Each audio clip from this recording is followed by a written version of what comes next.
Naku po, ito matindi ho ang nangyayari dito po sa ating bansa dahil sa yung korupsyon po sa Pilipinas, ang sinasabing hadlang at investment, ayon po yan sa USTR, yung United States Trade Representative. Matapos itong ilarawan ang sobrang katiwalian dito po sa Pilipinas bilang isang pervasive and long-standing problem. Isang malagang at matagal ng suliranin na umuni direkta nakakapekto sa pagpasok ng investment, kalakalan at pamumuhunan dito po sa Pilipinas. At bukod doon dyan, mga kababayan, ay lubog na ho ang Pilipinas sa utang.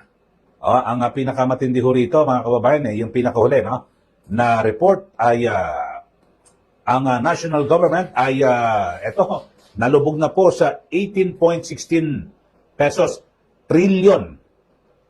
Trillion ho ito.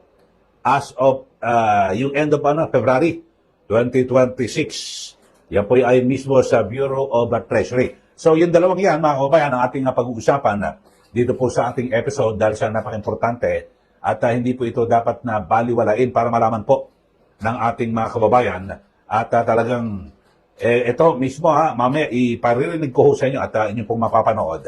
Yung binabanggit ho ni Cora Guinote, isa pong ekonomista at dating opisyal po sa Bangko Sentral ng Pilipinas na kung saan ay ang sinasabi, parang ngayong taong ho ito wala na ho tayong aasahan na sabi natin pag-unlad sa ating ekonomiya. Bakit ho? Talagang wala ho. Lubog na ho tayo. Nilubog na ho tayo ng nangyaring korupsyon dito po sa ating bansa na sinasabing di umani sa buhatan sa pagitan po ng mga matataas na opisyal ng gobyerno para ibulsa ang pera ng taong bayan. Tapos ngayon ay nalubog pa tayo sa utang. So ang sabi ho ni Miss Cora Guinote na kung saan ay kung yung last quarter, December pa ho yan. Alam nyo, kadalasan kapag holiday season, yung last quarter, napakataas ho. Pero yung growth rate ho na nakuha noon, 3% lang. So, ang ginawa ho ng Marcos Jr. administration ay lagi ho nilang nire-retoke yung target, yung growth rate target, para ma-meet nila. Pero kahit na anong klaseng retoke nila, pinababa na, wala pa rin ho, hindi pa rin ho naabot. Yung growth rate, ito ho nga pag-unlad ng ating bansa, lalo na ho ngayon, na kung saan ay talagang, di ba, bukod dito sa yung problema po sa corruption sa ating bansa, at dulot nga ho, di ba, yung itong sa yung sa flood control project, ang matindi ho rito, mga kababayan, ay yung ating gobyerno, di ba, eto, dumating pa ho itong krisis sa langis. So, nagkapatong-patong na ho, mga kababayan. At talagang, wala na ho tayong paasahan. So, ngayong taon, wag na ho tayong umasa na uulad dahil sa inaasahan na sunod-sunod do. Diba, tumataas pa rin ang presyo ng produktong petrolyo at ang tumatagos po yan sa presyo po ng mga bilihin. Ito, pakinggan nyo ho, mga kababayan. Ito, yung ating episode ngayon na Semana Santa ho ngayon. At sana magdilay-nilay ho yung ating mga opisyal ng gobyerno, lalo na po yung mga marami pong ninakaw. Na sana po ay makonsensya naman kayo at gumawa ng kabutihan. At sana ho, ako naman sana makapaglukluk ho tayo ng presidente na lahat po ng mga nagnakaw ngayon makukulong. Kasi ito ho, talagang palagi ko, ito ang tutuldok sa nangyayaring korupsyon dito po sa ating bansa. Alam niyo, kapag walang nakulong, wala ho. Hindi po magtatanda yung mga opisyal na yan. Kaya sana kinakailangan po natin sa 2028, isang leader ho na kaya ho magpakulong na mga opisyal. Kahit na dating Pangulo pa o ano man, di ba? Maipakulong ho para mabigyan po ng katarungan yung mga nagbabayad po ng buwis. Ito, pakinggan nyo ho. Si Madam Cora Guinote na kung saan ay kanyang sinasabi, wala na tayong aasahan sa Marcos Jr. administration. Pakinggan ho natin. All these things, Yeah. Anong Di na sa ekonomiya? Hindi na ako magpapatumpik-tumpik. Oo. The Filipino people are being scammed by this government. Okay. So, bakit scam? Kasi, wala kang lalabasan Lahat sila nag-conspire na. Diba? They have weaponized most institutions. I don't know if there's still one institution that's independent or you can call independent. No? So, Tapos, nadagdagan pa nitong krisis sa Middle East. So, maswerte na tayo kung yung economy mag-grow ng 3%. Kasi nung fourth quarter last year, 3% yung growth. Ang projection yun, nila ah. daw ngayon, 7%. Ay, nako, Doon good sa luck. interview sa kanya. Good luck. I think struggle pa yung 3%. This Tapos, quarter. Well, the whole year. The whole Depende, year. no? Depende kung saan pupunta itong gera. Inflation could be between 15 and 25%. Wow. Depende kung gaano katagal yung gera. Kasi kung ang diesel at saka gasolina already went up by more than 60 to 120%, di ba may trickle-down effect yan eh. So, pag ganyan ang inflation mo, magko-cost cutting ang mga companies, magmamass layoff. So currently, your unemployment is 5.8% or 3 million Filipinos, almost 3 million So Filipinos. that will shoot up.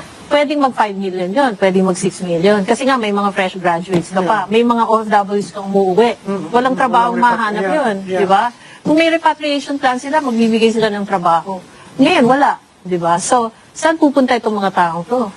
Yung savings sila mauubos. Actually, sa dami ng baha na dinaanan ng Pilipino, babaha pa ulit ngayon, walang flood control, yung savings mo talaga mauubos. What do you think of a stimulus package? Saan manggagaling yung stimulus? Mangungutang sila?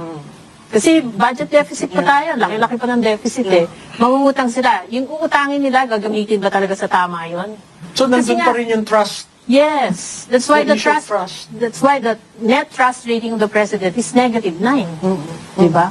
Kasi saan gagamitin yung pera? Nakakasiguro ba tayo na yung perang uutangin nila, like ngayon sa World Bank, gagamitin sa tama? Yung Maharlika Fund, saan napunta yung pera? Di ba dapat sa infrastructure yan? Anong nilaunch yung presidente? Wala. Anong klaseng di ba footbridge?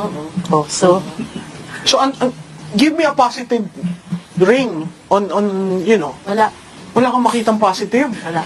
Mahirap Hindi na naman. nga ako magpapatumpik-tumpik, di ba? Mahirap po tayo mag-end ngayon, no? Sa Para pakinggan nyo ho, si Miss Cora Guidote na kung saan ay talagang ang binabanggit ho mga kaubayan ay wala na.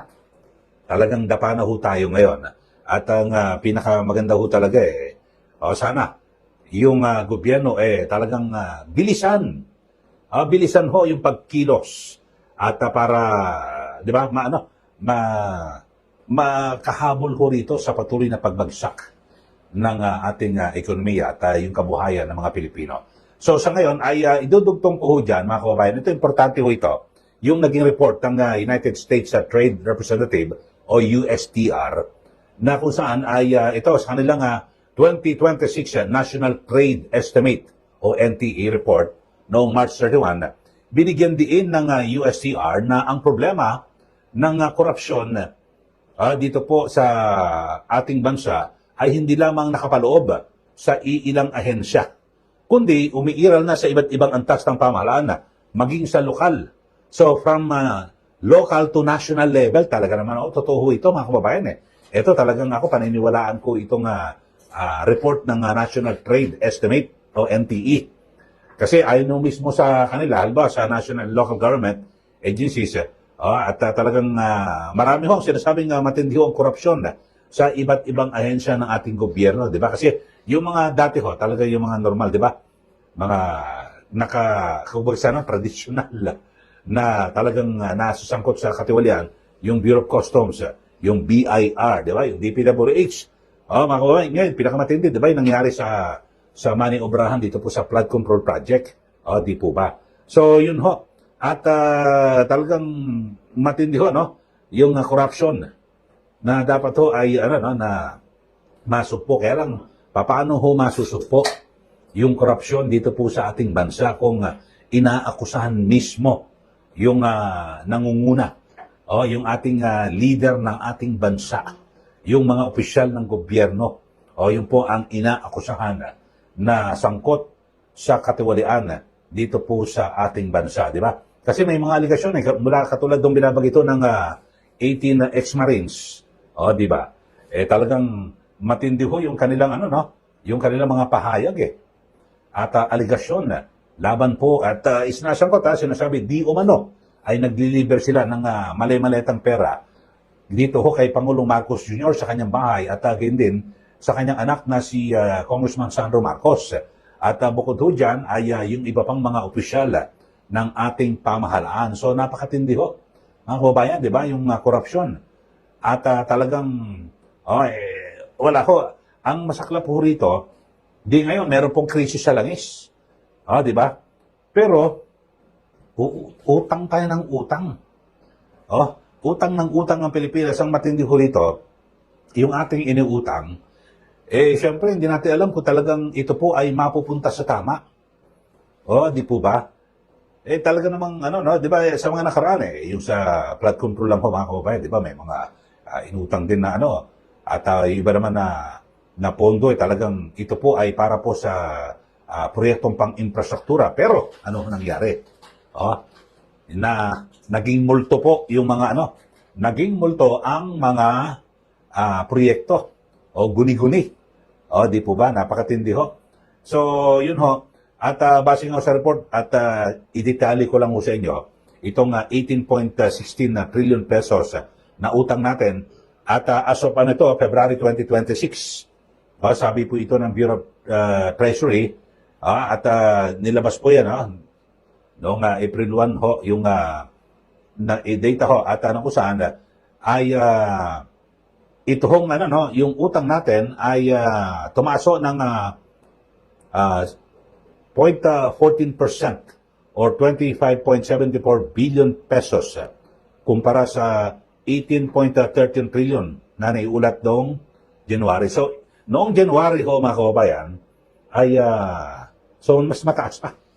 So nataas ang lagi tumataas at yun ho, talagang napakasakla po. Okay lang naman siguro kung mangungutang ho kung napupunta ho sa tama.